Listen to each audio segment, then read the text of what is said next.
not an unusual thing. Thank you. Thank you. Simon Fell. Thanks, Chair. I'd like to consider the role of myths and stereotypes, if I may. And I'm planning on directing these questions to you, Professor Thomas, but if either of our other panelists would like to come in, then please just indicate and I'll bring you in. So Professor Thomas, firstly, I'm interested in your opinion on the part that myths and stereotypes play and how prevalent they are. Well, I think the Rape Review looked at the role of myths and stereotypes at different stages of the process. And my research has focused on the role of myths and stereotypes in relation to juries. So I'm very happy to speak about that.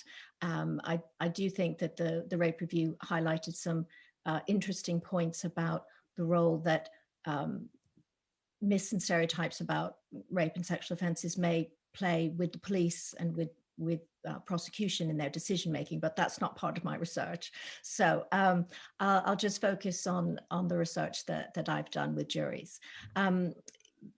Following the petition to Parliament in 2018, which called for training of all jurors in rape cases, that petition to Parliament received enough signatures that the government had to provide a formal response, as I'm sure you know. And part of the response was the commissioning of myself to do research with juries who had just deliberated and reached a verdict before they left court, exploring the extent to which they held sort of commonly associated myths and stereotypes. That research was commissioned in part because the petition to Parliament made allegations or statements that jurors are biased in rape cases against female complainants. And so I explored with a very large number of actual juries, post-verdict, their views.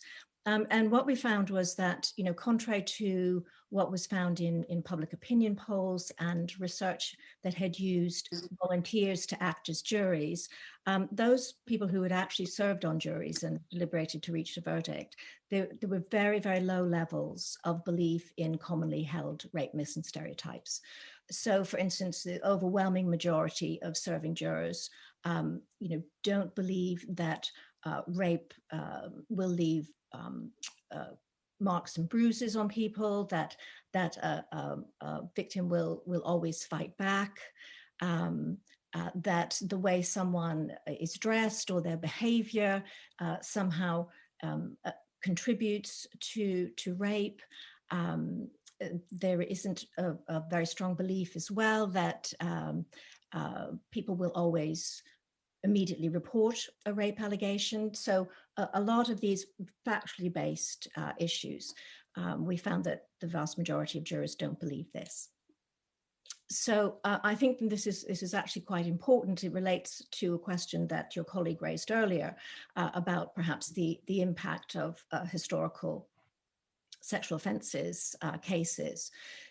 Jurors are members of the public, and they are exposed to knowledge of what's going on in the criminal justice system. And it's very interesting that I think that there has been quite a strong view that juries must be biased against rape complainants, particularly female rape complainants. And that is just not borne out in the research.